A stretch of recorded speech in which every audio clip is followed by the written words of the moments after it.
السلام علیکم دوستو، آج ہم جانیں گے آملہ پاؤڈر کے کرشمات کے بارے میں۔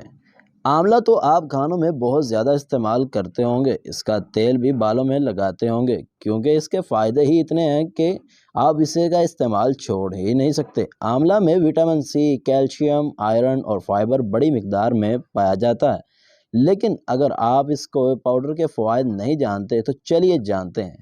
جلد کے لیے آملہ میں اینٹی ایکسیڈنٹس اور وٹامن سی ہوتا ہے جو جلد کی چمک بڑھانے میں مدد دیتا ہے۔ ایک چمچ آملہ پاؤڈر لیں، اسے گرم پانی میں ملا کر پیسٹ بنا لیں اور چہرے پر لگائیں، 20 منٹ بعد دھو لیں، یہ رنگت کو نکھار میں مدد دے گا۔ ایکنی کے لیے آملہ اینٹی ایکسیڈنٹ اور اینٹی انفلیمیشن بھی، اسی لیے یہ دانوں، کیل، مہاسوں اور ایکنی کو کم کرنے میں مدد دیتا ہے۔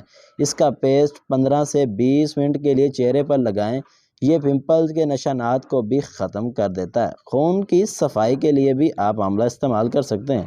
آملہ چونکہ خون صاف کرنے کی صلاحیت رکھتا ہے، اس لیے اس کے پاؤڈر کو شہد کے ساتھ استعمال کریں، یہ خون کو بنانے میں بھی مدد دیتا ہے۔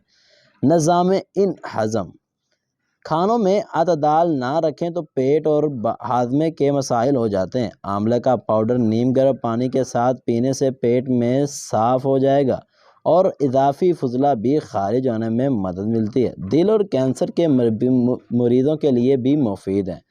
آملہ دل کی بیماریوں اور کینسر کے لیے مفید ہے، اس کا پاؤڈر روزانہ استعمال کریں اور صحت بخش زندگی پائیں۔ امید کرتے ہیں آپ کو ہماری ویڈیو آج کی پسند آئی ہوگی۔ انشاءاللہ ملتے ہیں